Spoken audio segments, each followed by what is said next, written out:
हिंदवी स्वराज्याचे सरसंस्थापक छत्रपती शिवरायांना थोरले बाजीराव पेशवा यांचा पुतळा स्थापित होतोय आणि त्याचं उद्घाटन करण्याकरता ज्याचा उल्लेख विनयजींनी केला, मराठा इतिहासाचे अभ्यासक आणि देशाचे गृहमंत्री आदरणीय अमितभाई शहा या ठिकाणी आले आहेत। आपल्या सगळ्यांनाच माहिती आहे की ज्या काळामध्ये छत्रपती शिवरायांनी स्वराज्याची ज्योत पेटवली त्या काळामध्ये संपूर्ण भारतामध्ये एक प्रकारे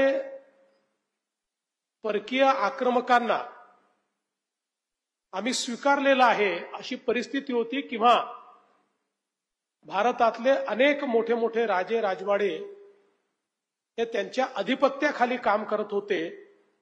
आणि अशा काळामध्ये आई जिजाऊंच्या प्रेरणेनं छत्रपती शिवरायांनी सामान्य माणसातली विजिगीषू वृत्ती प्रज्वलित केली, 18 पगड जातीच्या लोकांना एकत्रित केलं आणि एक अशी फौज उभी केली की ज्या फौजेनं मुघली साम्राज्य असेल किंवा त्या काळातले जे चारही आक्रमक होते अशा सगळ्यांना सळो की पळो करून सोडलं आणि स्वराज्याची स्थापना केली।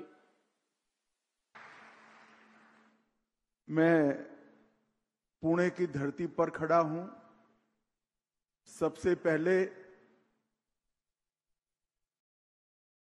जिन्होंने गुलामी की काल रात्रि में एक आशा का किरण जगाया और हिंदवी स्वराज की स्थापना करी, वो महान छत्रपति शिवाजी महाराज को प्रणाम कर कर मैं मेरी बात की शुरुआत करता हूं। पुणे की भूमि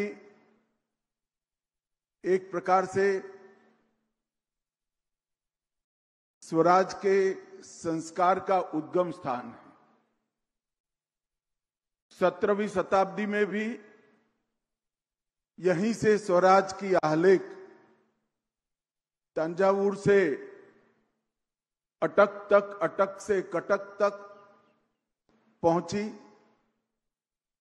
और जब अंग्रेजों के सामने फिर से एक बार स्वराज के लिए जनता को लड़ने का समय आया, तब सबसे पहला सिंह गर्जना तिलक महाराज ने की, स्वराज मेरा जन्मसिद्ध अधिकार है। और वीर सावरकर ने यही महाराष्ट्र की भूमि से एक ऐसा उदाहरण प्रस्तुत किया कि एक व्यक्ति अपने जीवन में अपने देश के लिए कितना कर सकता है, ये उदाहरण प्रस्तुत करने का काम वीर सावरकर ने किया। और मालूम नहीं एनडीए का मूल स्थापना हुआ होगा तब क्या सोचकर यहां बनाया होगा।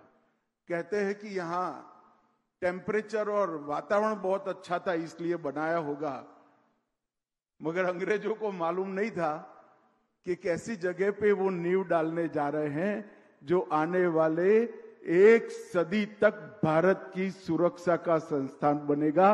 वो आज हमारा एनडीए।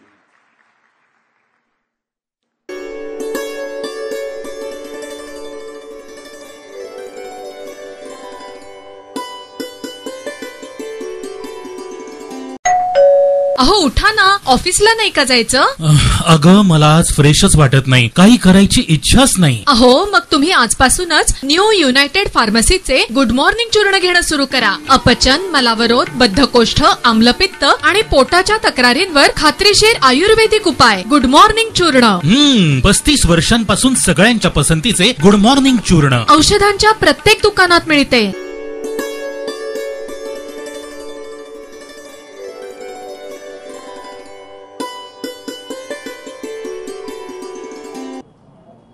कार्यसम्राट माजी आमदार विनायक निमन यांच्या जयंतीनिमित्त विनायक निमन गौरव शिष्यवृत्तीचा प्रदान समारंभ हा 5 ऑगस्ट त्यांच्या जयंतीनिमित्त बालगंधर्व रंगमंदिर येथे आयोजित केलेला आहे.